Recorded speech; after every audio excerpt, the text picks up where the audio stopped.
The moment this broke, it changed the entire direction of the Iran nuclear story, and almost no one is explaining why. Early this morning, reports confirmed that Iran's foreign minister, Abbas Araghchi, landed in St. Petersburg for a high-stakes meeting with Vladimir Putin. Within hours, the Kremlin, through spokesman Dmitry Peskov, made something very clear. Russia's offer to take custody of Iran's enriched uranium is still on the table. Not a rumor, not speculation, a standing, active proposal. And then came the line that should stop you in your tracks. It has not been acted upon. 4 simple words, but they reveal a massive geopolitical standoff that most people are completely missing, because here's what's really happening beneath the surface. For months, the United States has repeated one core demand in every negotiation, every back-channel conversation, every diplomatic signal. Iran must get rid of its enriched uranium, not reduce it, not pause it, remove it. We're talking about roughly 450 kilograms enriched to 60%, material that can be pushed to weapons grade in a matter of weeks. That's enough for multiple nuclear weapons. This isn't just another condition on a long list. This is the condition. Every ceasefire discussion, every round of indirect talks, every political message ultimately circles back to this single, non-negotiable requirement. And now, out of nowhere, Russia steps in with a solution that on paper solves everything. Moscow is essentially saying, give us the uranium. We'll take it out of Iran. We'll store it on Russian soil. We'll reprocess it under international supervision. Iran keeps its nuclear infrastructure. The dangerous material leaves the country. The global community, including watchdogs like the International Atomic Energy Agency, can monitor the entire process. No war, no strikes, no escalation. A diplomatic off-ramp that avoids a global crisis. But here's the twist, the part no one can ignore. This deal, the one that checks every major box, was rejected. And that raises the real question driving this entire video. If a solution exists that prevents conflict, satisfies the core demand, and stabilizes the region, why was it turned down? Let me say this as clearly as possible, because most of the media coverage is dancing around it instead of stating it directly. Donald Trump rejected Vladimir Putin's offer to take custody of Iran's enriched uranium. This isn't speculation. This was confirmed by Axios, where a U.S. official said plainly, it hasn't been accepted. Now, on the surface, Washington's position sounds reasonable. They keep repeating, we need to see the uranium secured. But that phrase hides the real conflict. The United States agrees with the goal, but rejects the method. They want the uranium out of Iran, just not in Russian hands.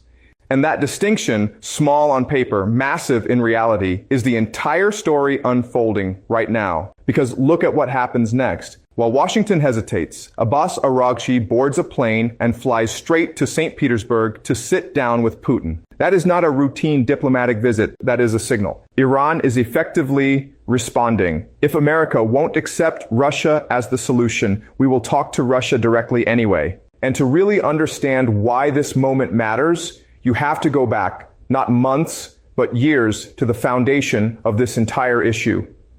Under the Joint Comprehensive Plan of Action, the deal that Trump withdrew from in 2018, Russia was already playing this exact role. Iran shipped out roughly 97% of its enriched uranium stockpile. And where did it go? To Russia. It was handled by Rosatom, stored, processed, and monitored under international oversight. And here's the key point. This system worked. There were no major violations, no diversion of material, no breakdown in oversight.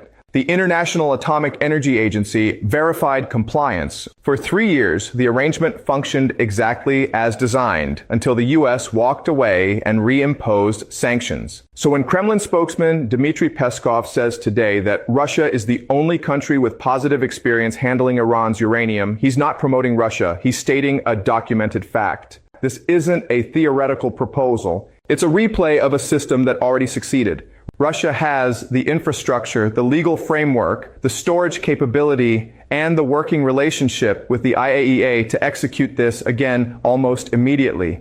Even officials connected to Rosatom have said the transfer is technically feasible even under difficult conditions, and experts point out that coordination mechanisms to safely move and monitor the material already exist. So technically, diplomatically, and historically, the solution is sitting right there. Russia is ready. Iran is engaging, the IAEA can supervise, everything lines up. Which brings us to the real question, the uncomfortable one that most Western coverage avoids. Why reject it? The answer has less to do with uranium and more to do with power. Washington's concern, based on reporting, is that allowing Russia to take and process Iran's uranium would elevate Moscow's position in the global nuclear energy market. Russia, through Rosatom, already controls a significant share of global uranium enrichment and nuclear fuel supply. If it takes Iran's stockpile, processes it, and potentially reintroduces it into the global fuel market, that strengthens Russia's leverage across Europe, Asia, and the Middle East.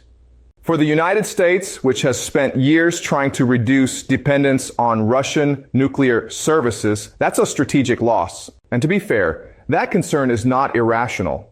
It's a coherent geopolitical calculation. But here's the cost of that decision, and it's a serious one. By rejecting Russia as the custodian, the U.S. is effectively demanding that Iran give up its uranium through a channel that does not benefit Russia. The problem? Those alternative channels barely exist in reality. Iran is extremely unlikely to hand over its uranium directly to the United States. It is just as unlikely to trust U.S. allies like France or Japan with that material. And the idea of destroying the uranium inside Iran would require a level of cooperation and trust that simply isn't there. So what you're left with is a paradox. The U.S. wants the uranium gone. Russia offers a proven way to remove it. Iran is willing to talk about it. But because of who controls the solution, not what the solution achieves, the deal stalls. And that is exactly why today's meeting in St. Petersburg matters far more than it appears on the surface. So where does that leave the United States right now? In a position that's far more constrained than it appears on the surface. By rejecting Vladimir Putin's uranium proposal, Washington has effectively boxed itself into a corner. The only mechanism on the table that has actually worked before, the only one with a proven track record, has already been dismissed. And while American officials search for an alternative that doesn't currently exist, one critical fact remains unchanged. Iran's enriched uranium stays inside Iran. That means the pressure campaign continues, instability in global energy markets persists, oil prices remain elevated, and the broader conflict drags on without a clear off-ramp. Now, look at Abbas Araghchi's move today in that context. His flight to St. Petersburg is not just diplomacy, it's strategy. Iran understands exactly the position the U.S. has put itself in. Tehran knows Washington rejected the Russian mechanism. It knows there is no ready substitute. And most importantly, it knows that without resolving the uranium issue, the United States cannot bring this crisis to an end on its own terms.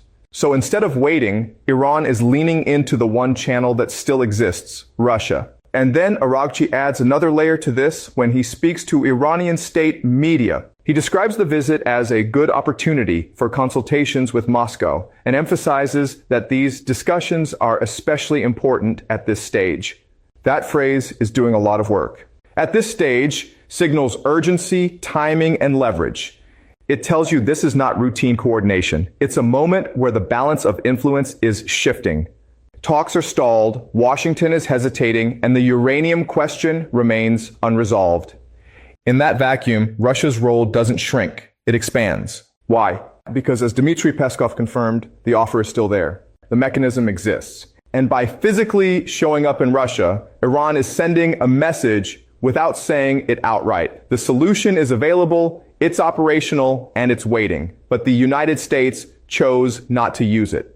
At the same time, Iran is making sure that if Washington eventually changes its position, or if pressure mounts from global markets and allies dependent on stability in choke points like the Strait of Hormuz, the infrastructure for a deal is already in place and ready to move. Now add China to this equation because what Beijing is not saying today is just as important as what Moscow is saying. Before Araghchi even boarded his flight, he spoke with Wang Yi. That call happened before consultations with several regional players, which tells you something about priority and alignment.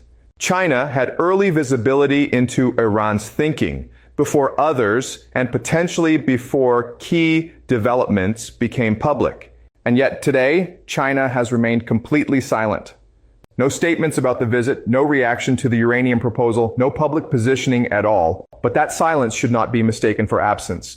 China's relationship with Iran's strategic programs runs deep. There are multiple intelligence assessments pointing to Chinese components in Iran's missile systems. And Iran's military technology ecosystem has long relied on both Russian and Chinese inputs. Just days ago, China and Russia held discussions with the International Atomic Energy Agency specifically about Iran's nuclear program. That meeting happened on April 24th, just 3 days before Araghchi arrives in St. Petersburg. That sequence is not random. It suggests coordination, planning, alignment before action. So what you're seeing is a layered process. The IAEA meeting acts as a coordination phase. Today's meeting in Russia looks more like an execution phase. And China?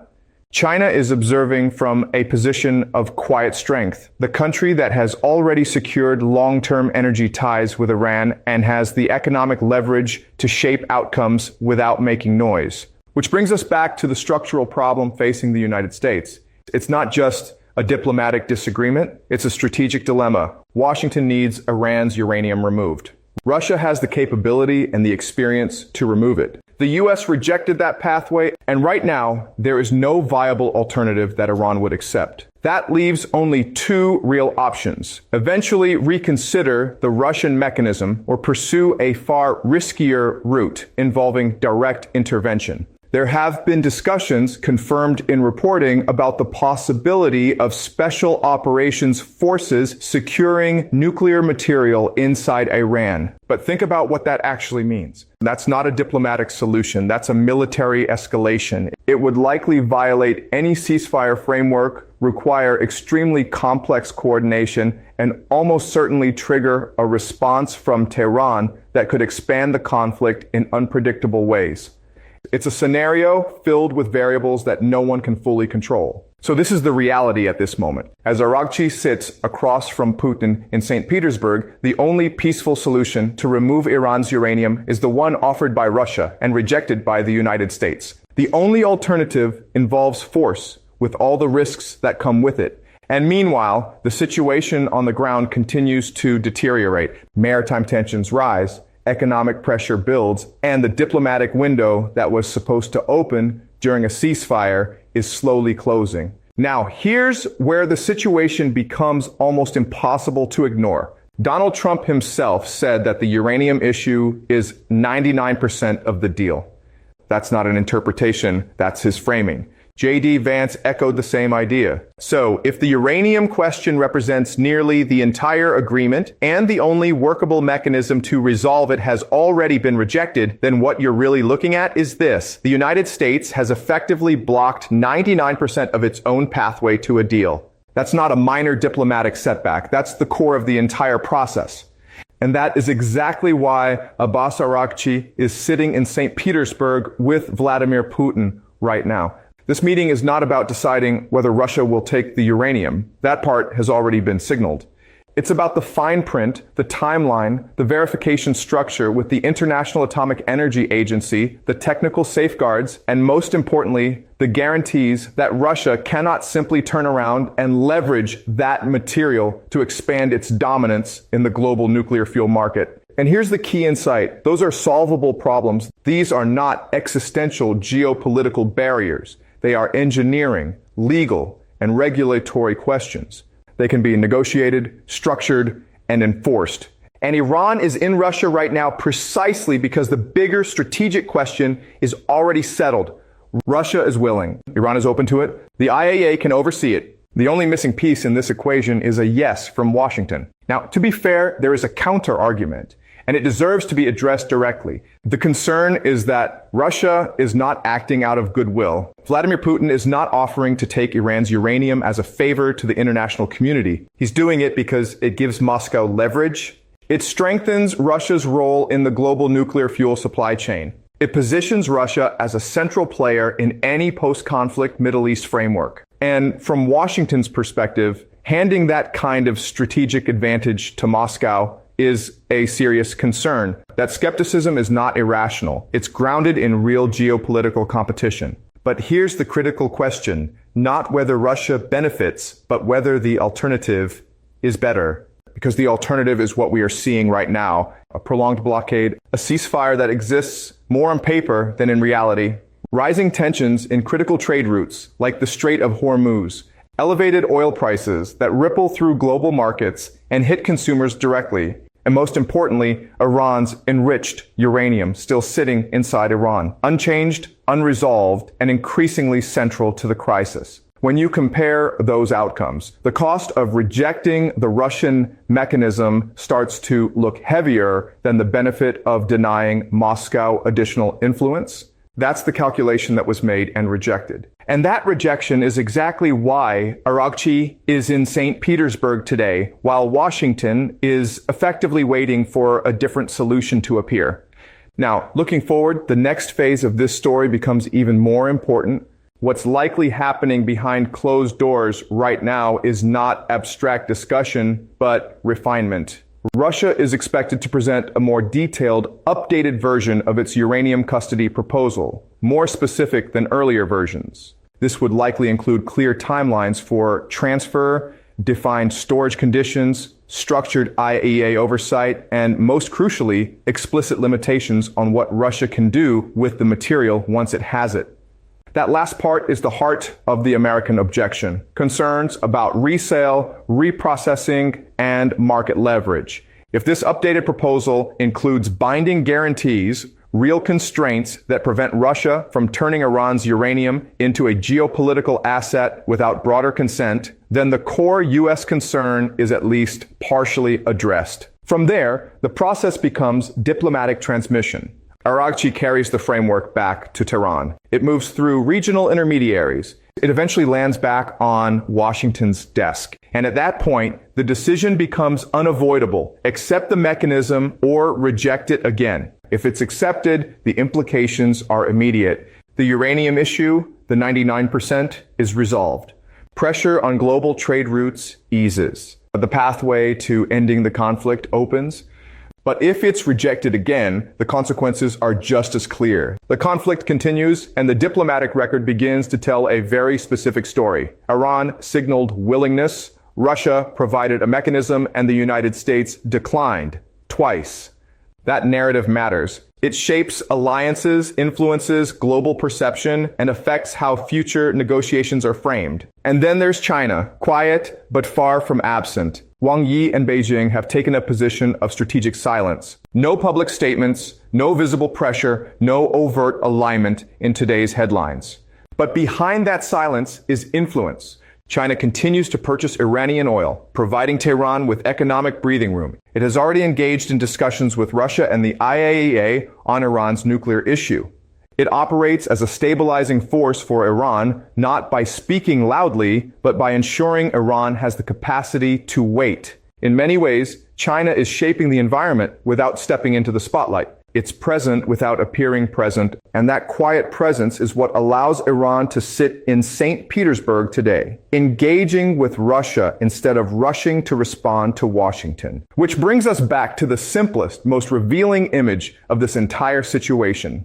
Donald Trump said there is a phone, a line of communication, a path forward, but that phone hasn't rung. Instead, Araghchi is sitting across from Putin discussing a mechanism that already exists, while the one country that needs that mechanism the most has yet to accept it. Now let me add one more layer, because this might be the most important piece of the entire puzzle, and it goes far beyond uranium. In January 2025, just weeks before this conflict escalated, Iran and Russia signed a 20-year strategic partnership agreement. This wasn't a symbolic handshake. It was one of the most comprehensive bilateral frameworks either country has entered into in modern history. It covers economic cooperation, military coordination, and deep political alignment.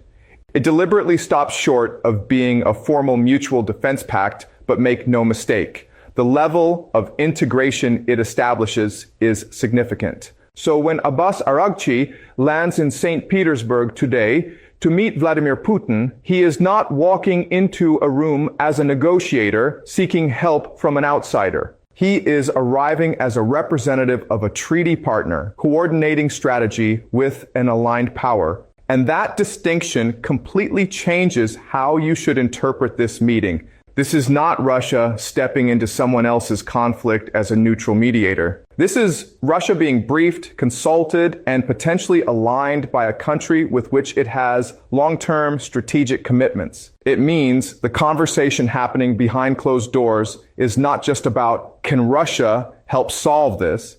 It's about how do both sides position themselves within this conflict to maximize their outcomes. Because Russia's interests here are not abstract. They are concrete, measurable, and in many ways profitable. During the peak of the recent tensions, when disruptions around the Strait of Hormuz pushed global oil prices higher, Russia's energy revenues surged.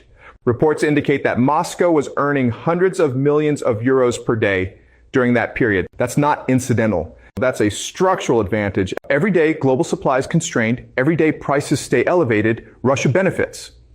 So the longer the instability continues, the more financially advantageous the situation becomes for Moscow. Now think about that in the context of what Dmitry Peskov said, that the uranium offer still stands. On the surface, it looks like a constructive, solution-oriented proposal.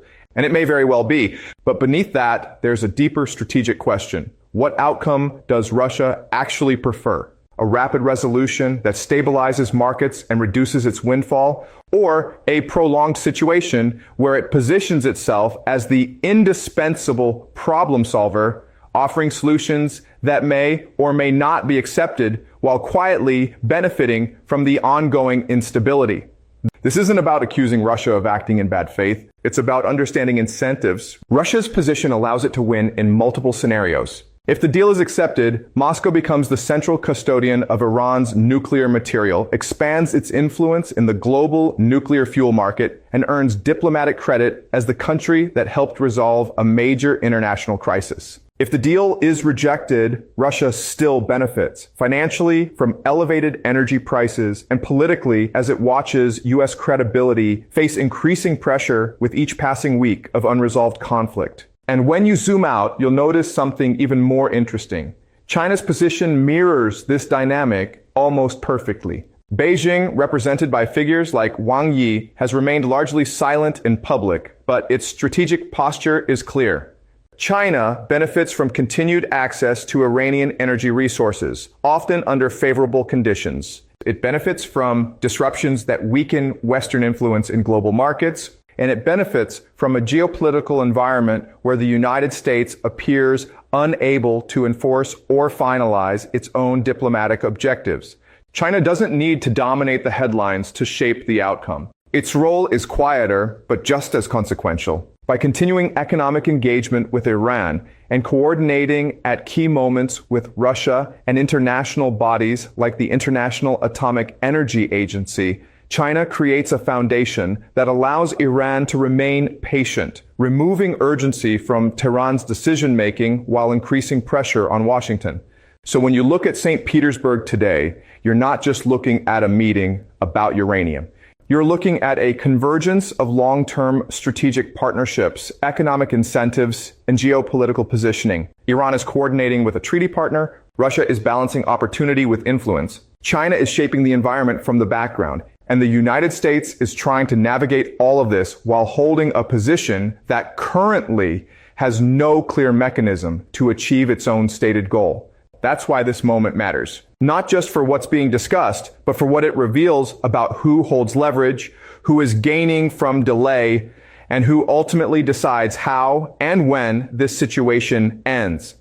What you're watching right now is a strategy problem, not just a diplomacy problem. The United States is applying pressure on Iran, but Iran's two most important partners, Russia and China, both benefit from that pressure continuing. That's a structural imbalance. It means every sanction, every delay, every stalled negotiation doesn't just hurt Iran, it also strengthens the position of the countries backing it. And that's exactly what Abbas Araghchi is doing in St. Petersburg right now. He's not just discussing uranium with Vladimir Putin. He's aligning strategy.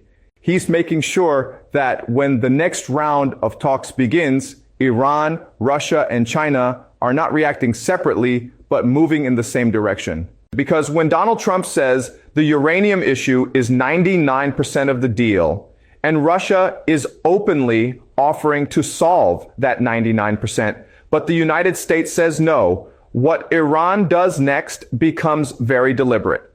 It sends its foreign minister directly to the country holding the solution. Not quietly, not behind closed doors, but visibly, publicly, in real time. This is no longer just negotiation. This is demonstration. Iran is showing Washington and the world that a solution exists, that it's operational, and that it's being actively discussed, just not accepted.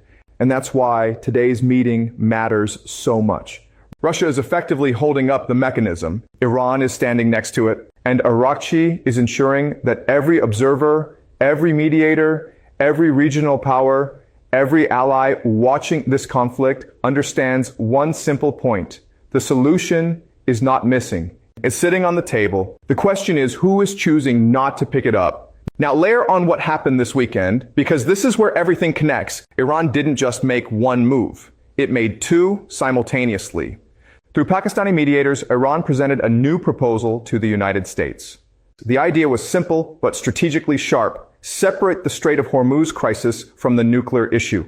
Open Hormuz immediately, stabilize global markets, ease the economic pressure, and then deal with the nuclear question later on a separate track. That's a fast relief option. A way to give Washington and its allies an immediate win without resolving the hardest part of the conflict right away. At the same time, Iran sends Araghchi to Moscow to reinforce the second path, the long-term solution. The uranium issue, the 99%, already has a mechanism.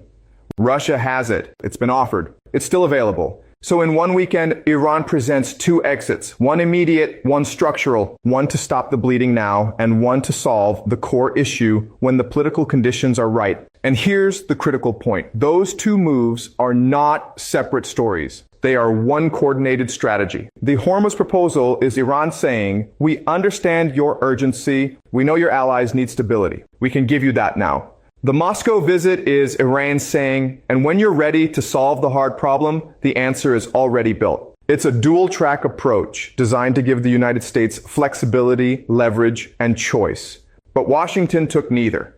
Instead, the response was to pull back, cancel engagement, and say, call us. And that's the gap that defines this moment. On one side, Iran is holding open two different pathways to de-escalation. On the other, the United States is not stepping through either of them.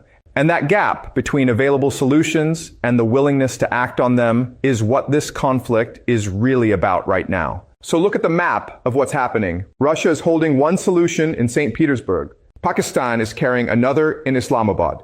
China is quietly sustaining Iran's economic capacity from Beijing. And the United States? It's waiting for a phone call that hasn't come. That's not just diplomacy. That's a standoff defined by hesitation, visibility, and timing. And right now, every move being made from Moscow to Islamabad is designed to make that hesitation impossible to ignore.